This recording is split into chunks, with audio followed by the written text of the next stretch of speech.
ত্রিপুরার ভগ্নাংশ কুমিল্লার সাথে নয়, নোয়াখালীর স্বনামেই নোয়াখালীকে বিভাগ বাস্তবায়নের দাবিতে অতীতের ন্যায় আবারও উত্তাল হয়ে উঠেছে বৃহত্তর নোয়াখালী।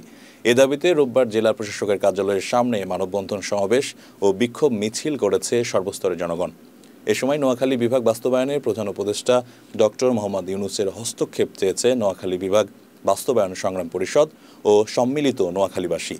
কুমিল্লার সাথে বিভাগ দিলে বাঁধবে লড়াই রাজপথে এই স্লোগানে বিক্ষোভ মিছিলটি জেলা প্রশাসকের কার্যালয়ের সামনে থেকে নোয়াখালী প্রেস ক্লাব ও টাউন হলের মোড় হয়ে জেলা শহরের প্রধান সড়ক ও প্রদক্ষিণ করে পুনরায় জেলা প্রশাসকের কার্যালয়ের সামনে এসে মানববন্ধনে মিলিত হয়।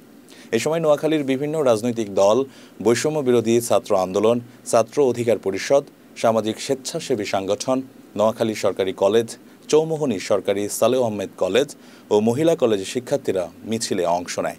মানববন্ধনে বক্তব্য রাখেন নোয়াখালী জেলা যুবদলের সাধারণ সম্পাদক নুরুল আমিন খান বাবু, ডিএলএইসির সভাপতি হোসাইনুল বাশার সিয়াম, ছাত্র অধিকার পরিষদের নেতৃত্ববৃন্দ অনেকেই। মানববন্ধনে বক্তারা নোয়াখালীর 1 কোটি মানুষের পক্ষ থেকে 200 বছরের পুরনো জেলা নোয়াখালীকে বিভাগ হিসেবে ঘোষণা ও বাস্তবায়নের দাবি করেন।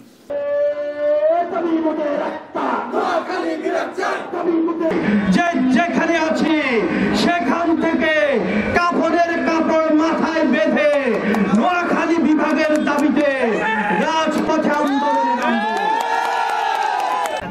সরকারের কাছে বর্তমান সরকার দাবি জানায় আপনাদের সাথে সুর মিলাইয়া যে নোয়াখালীতে বিভাগ হোক এবং নোয়াখালীতে বিভাগ হওয়া উচিত এই বলে